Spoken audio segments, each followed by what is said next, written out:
Good afternoon, and thank you for joining us. I'm Trevor Lindsay. Welcome to another episode of State of Affairs. We have Minister of Social Development and Seniors, the Honorable Tinee Furbert. Welcome. Good afternoon, Trevor.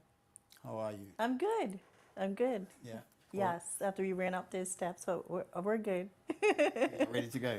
We're ready to go. So let's start off with explain to our viewers what does the Ministry of Social Development and Seniors entail? Sure. I'd just like to start off with a little bit of history because I sometimes people don't understand how ministries are developed. So when we won the election in 2020, the Premier had set up ministries, had set up the Ministry of Social Development and Seniors. And social development or social services would usually come under different ministries. So we will still note that there are still parts of our social services which fall under different ministries. But he felt that it was important that we do bring a ministry such as this together to try to see how we can bring the social services together. So right now, the social development and seniors ministry comprises of Department of Child and Family Services, Charities Commission, Aging and Disability Services, and who am I forgetting? I believe that's the bulk of what the ministry makes up. So Aging and Disability Services, which also has the K. Margaret Carter Center as well. I would guess most of your work is around the seniors and the Department of Financial Assistance. So we don't actually have Department of Financial Assistance. That is still under the Ministry of Labor and Workforce Development. We have a aging population. Mm-hmm. How do you find your ministry dealing with seniors? I think what we have decided to do, particularly with the aging demographic of seniors that we have, because we will all be seniors one day, is to make sure that we are educating our community in regards to the types of issues seniors may have as they age, as well as preparing persons like ourselves to what that would look like when we become, aged, and what we should be planning for our homes, what we should be planning for our families, what we should be planning for our health insurance, to make sure we have food, to make sure we have access to medication and health insurance. So we have we host a monthly show called The Golden Hour, and we make sure that we stay on top of these topics as it relates to our seniors. But we also work closely with our third sector, our charity sector, that also provides services to our seniors, such as Age Concern, as well as all of our nursing homes as well, nursing and residential homes that help to take care of our seniors. You made mention about preparing for reaching that golden age. Yes. But in this environment, we have electricity, which is high, food costs, which is high, and your income, which is fixed. Yeah. So it makes it very hard for you to even save. It does. How do we? Really, really what happens? What happens under your remit? What happens as a minister? How do you look to and under this administration look to help? So seniors bring a lot of things to my attention, Trevor. So they'll send me emails, they'll call me, they'll write me letters to let me know what sorts of things are they feel they cannot afford. Health insurance is one of them. A big demand here lately has been, you're absolutely right, Belco, and seniors not being able to afford a Belco. Government does give a grant to Age Concern. Mm-hmm. Age Concern does help with hardship. And so any member of Age Concern or anyone who's over the age you signed up, right?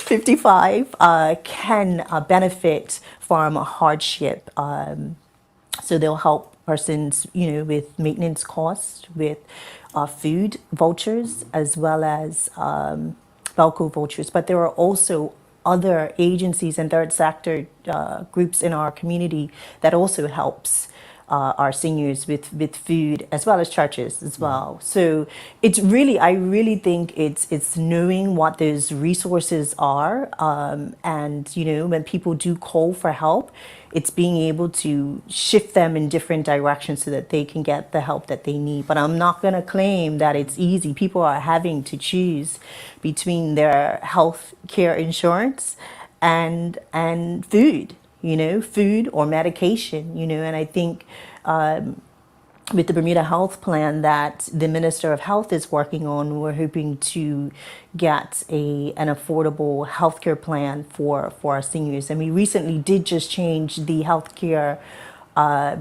regulations for future care to be able to provide an increased benefit so that our seniors can have more access to the medications that they need.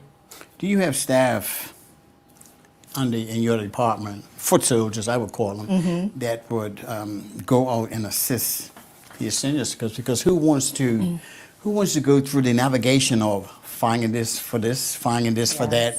It's a lot on. It is. On. I'll say if it was me, it'd be a lot on me. It's so difficult. Do you have foot soldiers that go and assist? It is difficult to navigate services. And so we are looking into what a possible resource person or concierge person would be for helping our seniors in the community. But I know, again, age concern does play a huge role right now for seniors, as well as our headquarters. So any senior that calls into our headquarters, the Ministry of Social Development and Seniors headquarters, we're able to direct them to areas in which they may need assistance with. I want to ask you something that just popped into my thought pattern was, I know if age concerned, they give you if they're going to cover a Belco bill, it's a once a year. Has there been any discussion with those that management of the Belco that would look into assisting this age and demographic and has there been any type of discussion to help? So from a policy point of view, we have been researching hardship, particularly as it relates to Belco bills, and seeing how we can even, prevent person's Belco bill or their electricity from being shut off, and costs that can be associated with turning their bill back on. Many of our seniors that are in financial assistance, it's interesting, can get assistance with their Belco bill. However, it may not be the whole bill, right? And so persons are still having to come out of pocket. But it is, I'm sure Belco would tell you that there are many people who cannot afford to pay their bill. And that they work with many people, particularly seniors, to make sure that they are not without electricity. Do you know if there are many seniors that would rather that are suffering in silence? That would, Bermudans were very proud people. Yes. Very proud, and that's just a part of our makeup in this little island.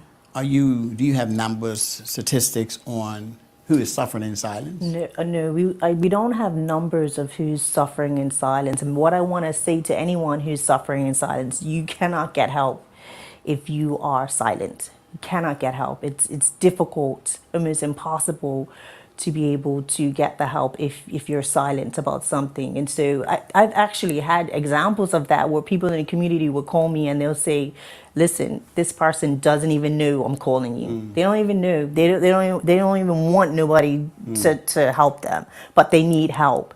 And so, I have to make a phone call, reach out to certain groups in their community or even their MP and, say, how can we try to help this person who could definitely need help. And usually when you call and when you follow up, they are appreciative. So even though somebody may say, no, I don't want anybody to know, they are appreciative when you do follow up.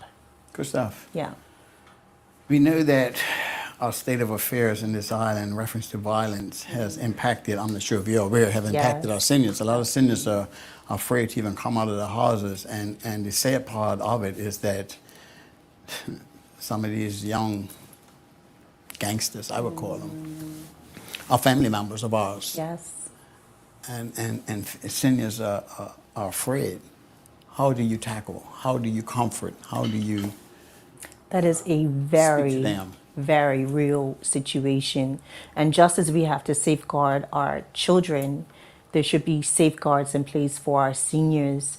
And as you mentioned earlier, with our seniors being a growing demographic, I know they're going to be targeted even more, and also being a vulnerable population. Some of our seniors, some of our seniors is going to let you know where it's at, right? But there will be some who will be targeted, and so again, Trevor, education, getting information out to loved ones and to seniors on how they can safeguard themselves. Unfortunately, I was actually telling the premier the other day, like, we have to be very vigilant, because we don't want to be a community where we're going to have to be putting bars on our windows, That's not the Bermuda that we know. Bermuda is known to be a safe jurisdiction when you compare it to others. And so, it is definitely educating our seniors to how they can keep themselves safe, and making sure that they have people in their lives who they can trust. I'm glad you said that, because that would have been part of my. Well, I'm just going to jump right into it. Yes. Do you have a department that deals with the complaints from seniors, or is there a hotline that seniors can call for senior abuse coming from their loved ones? So the hotline that anyone can call is a 211 number if someone is experiencing abuse. The Aging and Disability Office, Trevor, the majority of the cases in which they are dealing with is having to do with seniors' abuse. And so it can be very sensitive. We talk about the complexities of families and family issues. It can be very complex, where certain family members don't want to report, and they don't want to, they don't want to get their family member in trouble, and so it can be a very sensitive issue. And again, the education needs to be out there around how seniors can help to keep themselves safe. What made you say to that senior that the granddaughter or child is trying to find those deeds? Because a lot of that is happening. It is happening. You got siblings, and they're maneuvering to grab a hold of the cookie jar instead of it being shared out as Nana or Mama would have it be. Yes. What advice would you give to? So it's interesting you mentioned that, because I get a lot of phone calls about that as well. And family members or siblings who have the same account as their family member. And, one particular case that I remember is it was two siblings on the account as their family member, and one of the siblings was not paying attention to the accounts, and until they tuned in and saw that A chunk was missing. things were happening, and so they wanted to know what they should do. Number one, to any family member, any senior who needs assistance, the banks are still very helpful over the phone to make sure that you know who the senior specialist is at the bank, so that you can call them, because sometimes it's, many of our seniors are not so savvy with internet banking, where you can actually see transactions happening on your phone or on your computer. So it's important that they get to know who that senior contact person is in the bank, so that they can call them. The banks are also very vigilant with noticing chunks of transactions are occurring, and so they'll call the senior to say, this is what's happening. It's always good to also have somebody that you trust connected to your bank account. But you have to be very careful with that as well, right? Because people that you think you can trust sometimes are swindling stuff away from you. Are the ones that's going to bite you the hard. Exactly. So for any senior who is cognitively aware, they should be checking their statements constantly. And any family member should be vigilant, about what other family members are doing. It is also important to recognize that as we age, sometimes we have health conditions that can affect us, such as dementia. And you can be cognitively aware within 1 year, and the next, it can drastically change. And so making sure that, persons are setting themselves up with a power of attorney who can make responsible decisions on their behalf. So. How prevalent is this? Have you noticed, or do you have any data to state that this type of behavior is happening, and you can bring legislation to help? So there is legislation. There is a Senior Abuse Act, and we are actually reviewing that act currently to see how we can make it, to strengthen it, rather.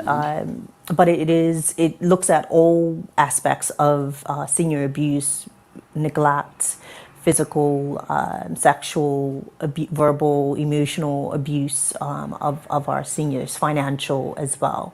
But the police have an excellent vulnerable persons team that will work with any family and they are seeing a prevalence of this sort of behavior against our seniors as well. But we last reporting year we had 77 reports. But those are only reported, so to have the stats on what is actually occurring, I'm sure it's much more than 77.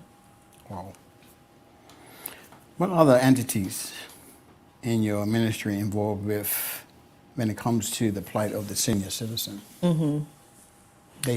So the only area which is the aging and disability service. And that comprises of, I think it's about 8 staff members that we have. And we actually finished a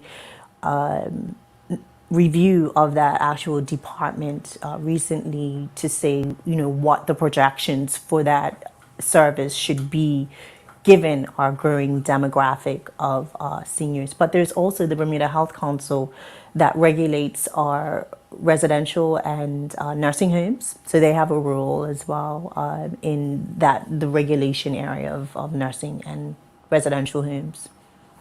What is your greatest concern that you see? You've been in this ministry for a couple of years now. Yes. What is the most concerning thing that is dear to your heart that Sure. you might see happening with seniors? I am very concerned about seniors who have no one. And when people call me and I say, well, there needs to be someone who can help to organize their, things that they need. And people will say they don't have anyone. And that is very concerning to me. And so for the last couple of years and subsequent governments, we've been working on an office of the public guardian. And that would mean that a public guardian would come and help a senior and help to be responsible for delegating their finances to make sure that they get their needs met. And so that area is very important to me, so that seniors don't go without having someone advocating on their behalf and making sure that their needs are met. We have a lot of seniors' homes that are under your remit. How many numbers? How many seniors are in these facilities throughout the island? I believe there are over 300 seniors in the facilities island-wide.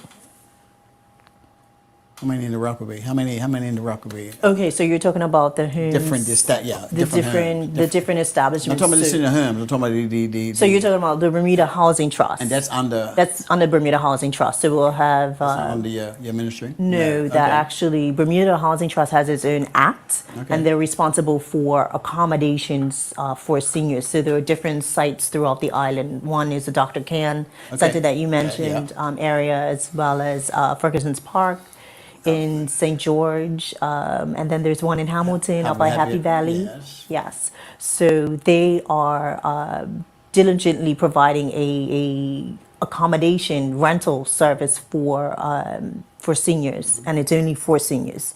And so that is their mandate, to make sure that we have housing supporting our senior population.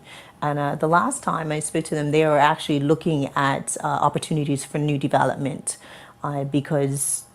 And then I actually spoke to someone else recently who's also looking to do an independent living development for seniors. So there are people out there who are looking to do things to Do help. you have any input in any type of communications where you can give input? As Yeah, you, so they'll contact me. They'll Okay. contact me and say, Minister, we have this idea.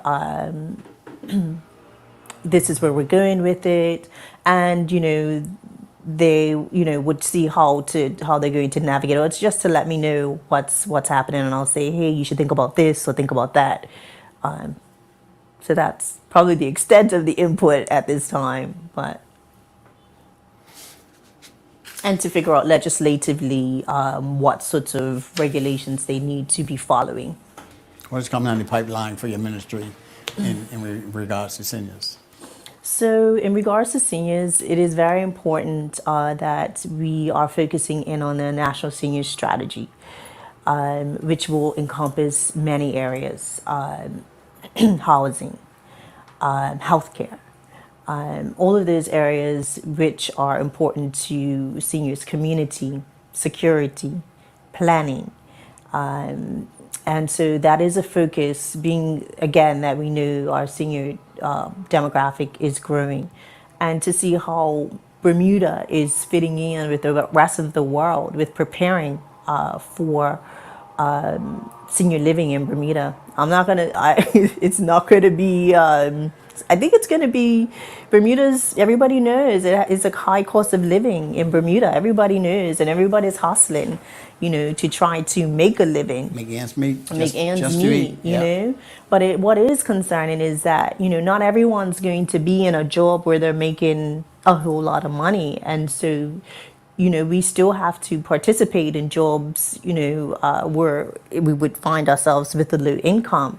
And so as we age, seniors will have to be subsidized. I mean, our nursing homes, I want everybody to know right now, our nursing homes, what government is putting towards the cost or up to, for residential, it's $4,000. For nursing homes, it's $5,000.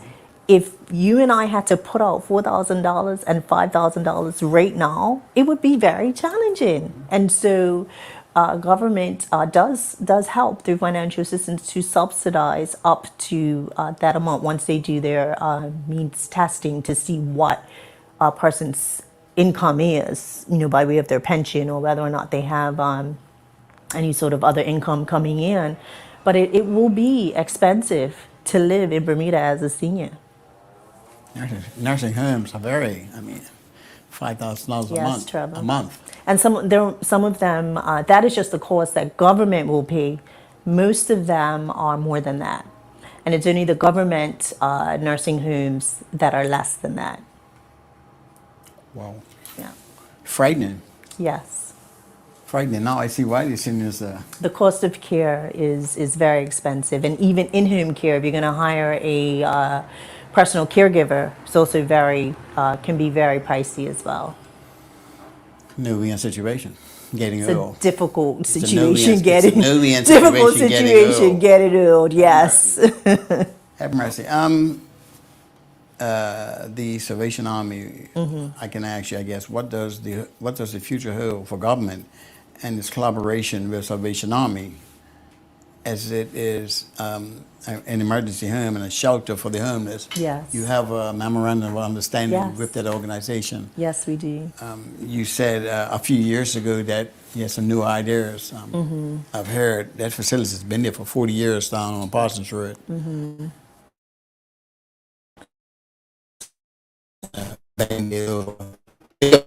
Big Sur. Well, actually, they're doing a huge renovation right now, In the same Trevor, facility. in the same facility. But they're built new pods, so they're actually brand new, and it is a significant upgrade because each pod will be individual. If anyone's been in there, many of the rooms, the beds are lined up beside one another. But these new pods will have individual rooms. Which will be a good upgrade and addition. And I know that government is looking to make that those upgrades, over the next couple of years to assist the Salvation Army with the improvement of their services. So what's interesting is, Trevor, Salvation Army is an emergency shelter. And what we know is that persons, just like in other sort of group living situations throughout the island, are people are living there a lot longer than what an emergency basis would be. So there are so many other social aspects that people have in their lives that prevent a transition or a movement for better.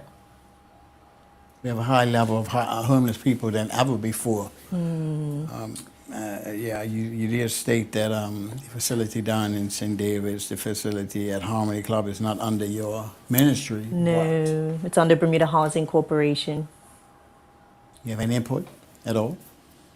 I do make our needs known in regards to facilities that we have to be intentional about to help to.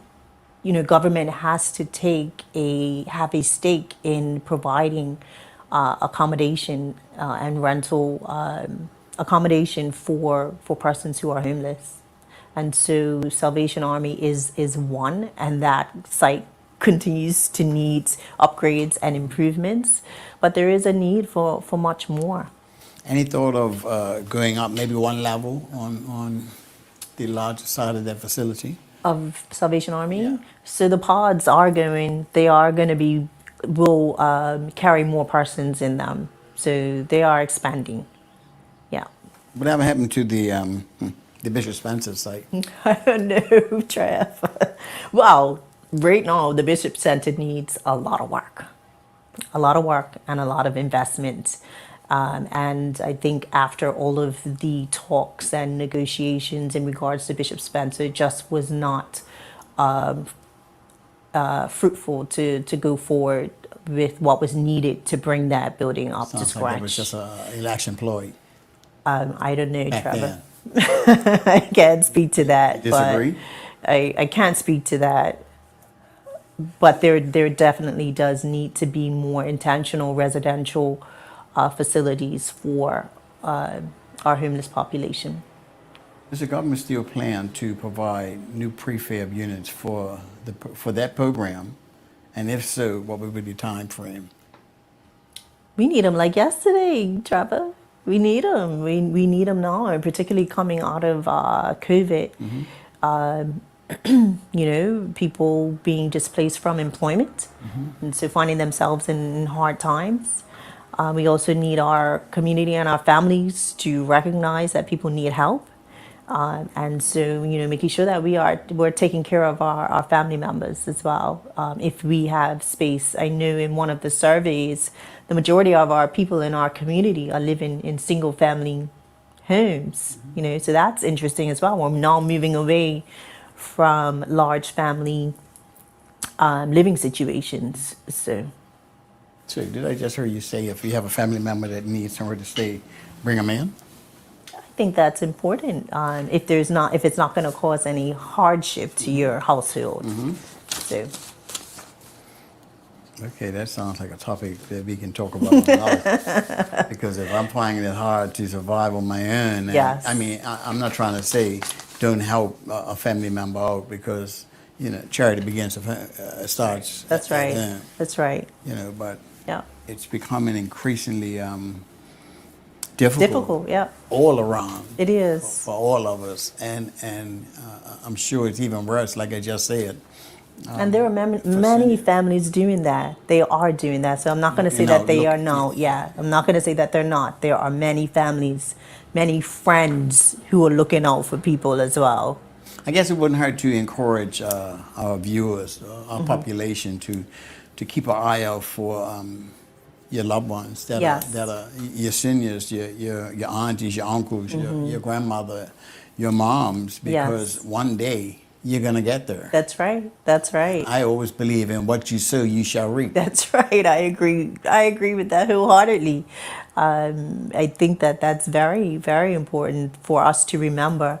And I know sometimes as we age, when people are dealing with different health conditions, it can be very scary for family members. Oh, what's going to happen? Oh, do I have to take their blood pressure? It can be very scary for family members to have to cope with all the conditions that could happen as we age, because our bodies do change as we age. And so it is important for those people who are in place, or professionals who are in place, to assist and educate people to try to alleviate some of those fears, that they do those jobs well. What happens to that?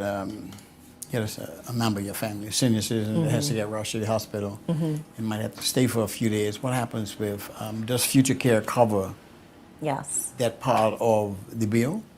Yes, so Future Care will cover that part of the bill now, Trevor. It does depend on the age of the senior. So I believe, and I'm not going to state it because I might get it wrong, but depending on the there's an age bracket. So I believe it's like 65 to 70, or 80 to 90, and 90 to 100, in which some of the fees are not covered under Future Care. Yeah. So what happens to that? That debt? Yeah. It is debt, becomes debt on a senior, unfortunately. Wow. Yeah. So what have you noticed? What is the greatest fear of our aging population? And that's why we definitely have to get this health plan right. We have to get it right for our seniors particularly. What's that? The National Health Plan? National Health Plan, yes. Where are we with that? They're definitely still progressing it and working on it. They definitely are. I knew they are. So. I mean, you got two groups of in the society that are fighting against it. So, are we going to have a national health plan? Oh yeah, it's going to be When? a national health. Oh, I can't speak to that, Trevor. And it's been in the works, and then COVID came, and that became a priority. But they are picking that back up again, and they do have a team of people who are working on that actively. So I can't say when, but I know that they have a team of people working on that. Minister, And maybe the Minister of Health could speak to that a little bit more clearly. so okay. So before we close, what else might you want to say to our viewers? I do want to stress that our seniors are very important. Like you said, we will all become a senior one day, and it is important that we look out. We look out for our family members and look out for our seniors to make sure that no one's going hungry, no one is going without medical care and services. Know who your resources are in the community. Because there are many people, Trevor, who still don't know what resources are out there. And I guess because my ears are always listening out for, what resources are out there, but there are many people who don't know. And so, they can feel free to reach out to our office to get that information, to get a better understanding of how to navigate systems, but also education as well. Understand what happens to us as we age. Understand what help is out there for us as we age. Recognizing, whether or not a power of attorney is a way that you may want to go, and recognize that when we have deranged relationships with people, you're gonna want to have somebody in your life as you age, and so remember to continue to have personal relationships with people, personal connections.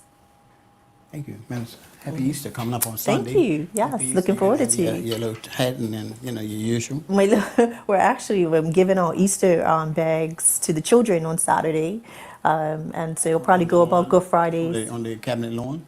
No, this is different. within my constituency. I'll be Okay. doing it for children in my constituency. Yeah. Okay, well, all the best. Thank you. So we want to thank you for those that have been watching. We thank the Minister of Social Development and Seniors, the Honorable Tinee Furbert, for gracing us with some time. Thank you. Thank you very much. And if you might want to get in contact with her ministry, they got a hotline, you said? Yes. Did I bring the number? Because I don't remember it very hard. I will get you the number, Trevor. You send me the lamp, okay. I'll send it to you. I thought I had it in my booklet, but I must remember to tell her to put it in there. Okay, but there is a I do, national sorry. hotline The number is 444-2466.